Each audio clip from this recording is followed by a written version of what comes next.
if we look at coaching as a tool generally, when or how can it be used to enhance performance and or behavior? What are the situations where it works really well? Because like you said, the expectation of the person is different, but what are the scenarios that people can say, okay, if I have this issue, maybe I can consider coaching, or maybe if it's this problem, then I don't go that way. I look for another solution.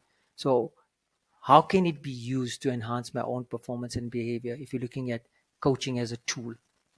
Well, the first thing is the person has to be open to it.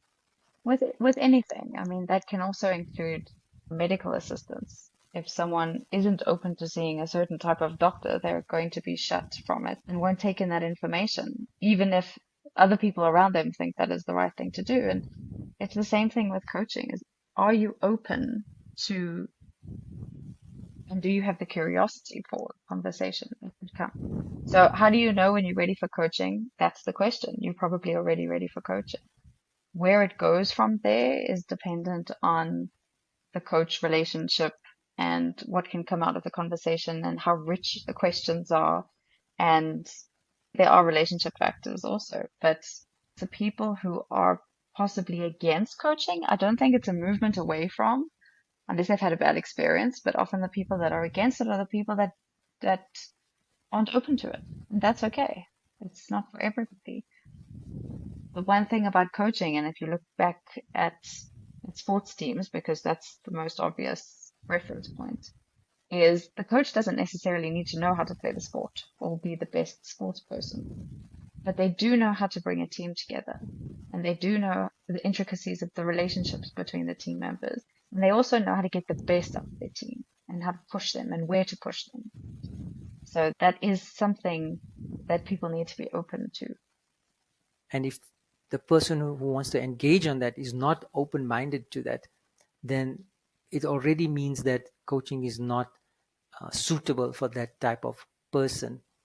So then my next question would be is, what are the benefits of using coaching above or aside from other learning or growth tools? So you mentioned so many things there, and I want to try and tap all of them. Sometimes it's not about personal growth or necessarily seeing it as a linear thing. So you mentioned the word coach comes from the Hungarian word and it means to go from where you are to where you want to be. And we often see that as I want to add more to my life to become more or better at something. But there's often a problem with that is people can get a little bit obsessed with trying to be better, trying to find the next best thing. And unfortunately, the market is so saturated with the next best thing, the next workshop, the next book, the next training course, the next webinar, the next whatever, whatever, whatever. And we can run around in circles trying to develop ourselves. And there's an undertone of I'm not enough in all of that.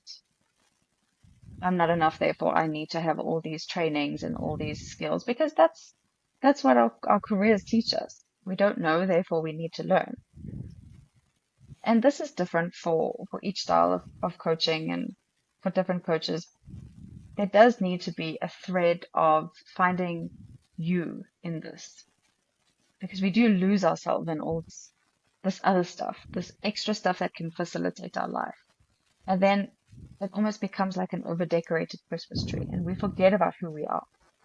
We forget about what we bring as a human being. And for, I suppose I can only say it from a coaching perspective because that's the space that I come from. But that's important to add into the story too. Is even though coaching is about performance and getting the like squeezing all the possible juice you can out of yourself and getting to that better place, it's also about being still and about stopping and about really going deep within yourself and finding you. And that's the hardest journey. It's very easy to take a training course or to do an MBA or to, I say that with a pinch of salt. I'm sure it's hard to do an MBA, but it's harder to face yourself, to face your fears, to face your limitations, and to push through that. That's the hardest work. And unlearning a lot of the stuff that we've learned over the span of our careers that dictate this is how you're supposed to do it, and undo that. That to me is the essence of personal growth, I think, more than an over decorated Christmas tree. You need to identify your own blind spots and then figure out how you're going to move out of that. And a lot of self-reflection is required for that. And like you mentioned, it's easy to sign up for courses and do one after the other and the other and have a whole long list of qualifications, etc. But if that's not bringing that stillness within yourself, then it's an endless pursuit. It's something that you will continuously do, and you never really know if you're going to be getting closer to yourself in terms of joy, happiness, and being able to just be in the moment.